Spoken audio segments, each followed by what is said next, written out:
Uchiha, and I'm sitting here with my son. So if you hear him, that's a little Uchiha in the background. Let's say Uchiha. Uchiha. That's right. So if you hear him, that is why you hear him. This is supposed to be my Dragon Ball Super review for episode 76. Since it's been done and in the bag, and I wanted to play video games, so I decided to do both. And so first off, let me thank you for coming down to my channel for a couple of seconds just to watch. If you're watching, if you haven't watched me before, you know that basically this is all I do is Dragon Ball Super reviews. I'm very glad to hear and see all of you every single time you come out. Now getting to the conversation at hand, I like the review. I like the episode of 76. There was a couple of things I liked about it. There's a couple of things I did not like about it. The good stuff about 76 was the obvious, to see old school Vegeta in the Super and why they had to move away from that look and gave him the look that he has now, and how he's matured over the course of Dragon Ball Super. Why Nappa will never have fit into the current style, if you think about it. I mean, every person that you saw who died in Dragon Ball Z, in a sense, needed to die to move the narrative. And you kind of get that feeling from this episode, you know. Even though this was Krillin's character development, I think it was a lot of development for other characters outside of This Krillin. brings back memories. One of Sure, those I'm characters not a being, again, like I said, Vegeta and Nappa. You get to see Goku's not just a bumbling idiot, that he is very intelligent, not just when it comes to fighting, but to other things as well. He's just not going to put all of his time and money and energy into, you know, stuff that just doesn't matter. That's what I kind of get from him, you know. You're not going to see Goku, you know, crying for 6 days over why, where is everybody, you know, and are you going to be your best? Goku, in a sense, doesn't understand when you don't want to be your best. You see what I'm saying? Like, he doesn't get it. Like, you and I will get why a person may have some hard times, some tough times. But Goku, he doesn't get that, because he's Goku. I mean, I hate to say it like that, but he is extremely strong. And Krillin kind of alluded to that. Like, you know, you don't understand our struggles because you are already extremely strong. You see, and I can kind of get where Krillin is going. Like, you know, you didn't die at the hands of Frieza. You didn't die you died at the hands of Cell, but you didn't get eaten by Majin Buu. You didn't get, you know, Tambourine wasn't after your head. You know, he didn't dance across your head and kill you just by moving across your head. You know, it wasn't, their lives aren't the same. They didn't experience the same level of problems, you know, and not minimizing Goku's success, but you have to see those kind of things from Krillin's perspective. Another thing that I also agreed a lot with the development of Krillin was making Krillin realize that, you know, he's valid too. He's strong too, you know, and there, you know, in a sense, you can make the argument that in the first seasons of Dragon Ball, Goku probably would never have reached the height of his potential if it wasn't for Krillin. Okay, we can come to that assumption strictly because, yeah, that was bad. Strictly because of how, you know, how he developed as a character from the jump till now.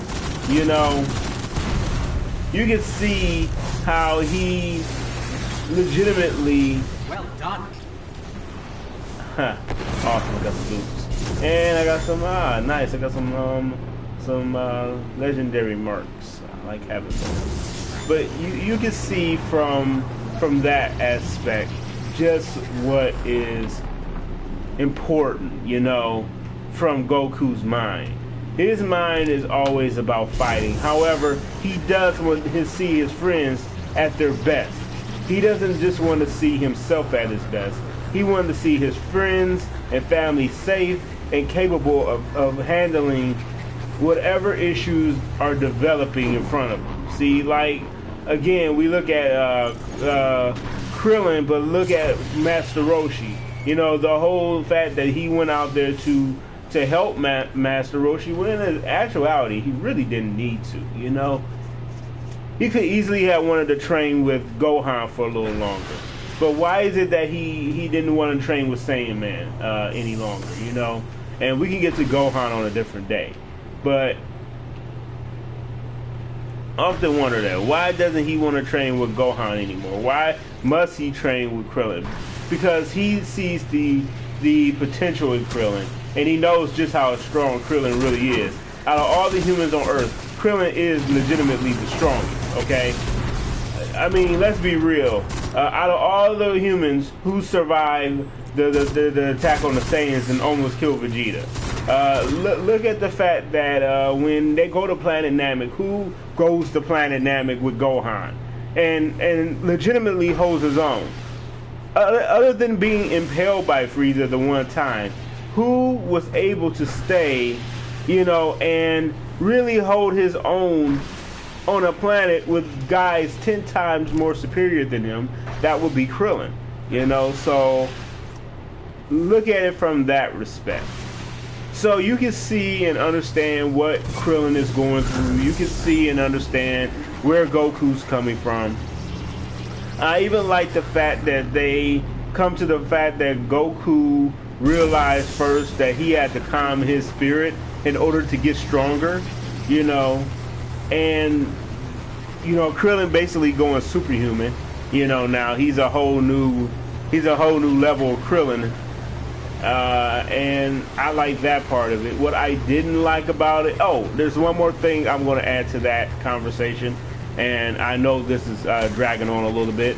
One more thing I'll add to the conversation that I have really enjoyed was seeing Master Roshi being the mentor and not so much the fighter. You know, he shows that he can develop his fighters in different ways without having to lift a hand. You see, you know, finding the fact that you saw, yeah, we saw Nimbus, we saw different aspects to the show, but you gotta really respect the fact of what Master Roshi is able to show about his character and why he's a mentor to Goku. That even though Goku is so strong, he still feels the need to every now and again go and train under Master Roshi. And the reason is because Master Roshi he is full of knowledge and wisdom, thousands of years of vitality. Yeah, he got his vitality back, which I think is going to be why you saw him in a Universal arc. You're going to see him a little bit stronger. I think that eating those leaves gave him that ability. But, excuse me, I have to change the lighting a little bit because I can't see in this dark.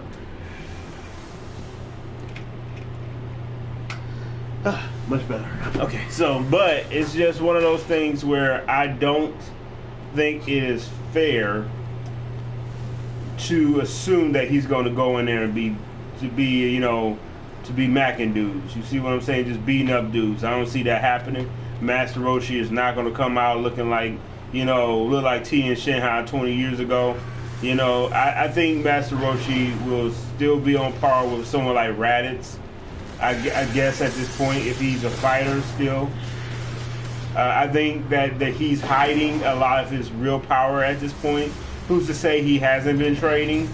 You know, I don't think someone of his skill level would ever stop training. I just don't see him needing to get into fights.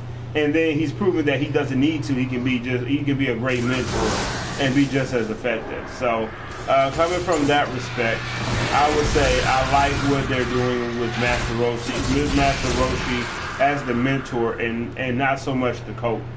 You know, what I did not like about the episode, some of the animations seemed to be a little off and wonky at times. But I mean, it wasn't kill my mother type bad.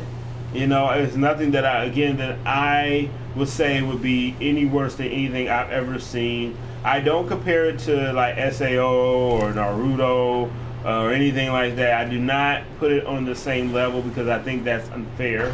Because those are two different eras, two different types of situations.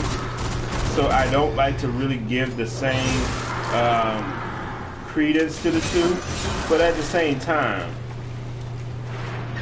if I'm going to put it on a level from our perspective, I think while we were talking about Krillin in the beginning, I think it looked great, but when we got to like Master Roshi's place, when we looked at Marin and, you know, you looked at all the other things, they really slacked on the animation. And really, why would you pull out your hardcore animation for a filler episode? I mean, yeah, we're not technically behind the manga, but let's be real, this is a builder episode. This is builder episode to me. This does not have the same severity as maybe the Universal Tournament. So I'm going to look at it like that. So tell me what you think about the episode. Did you like the episode, Marcel? Yes. You think Goku was strong? Yeah. Do you like what happened to Krillin? Yeah. Cool. So this is the big Uchiha, Uchiha, and I guess the little Uchiha. All right. Okay, we're done broadcasting.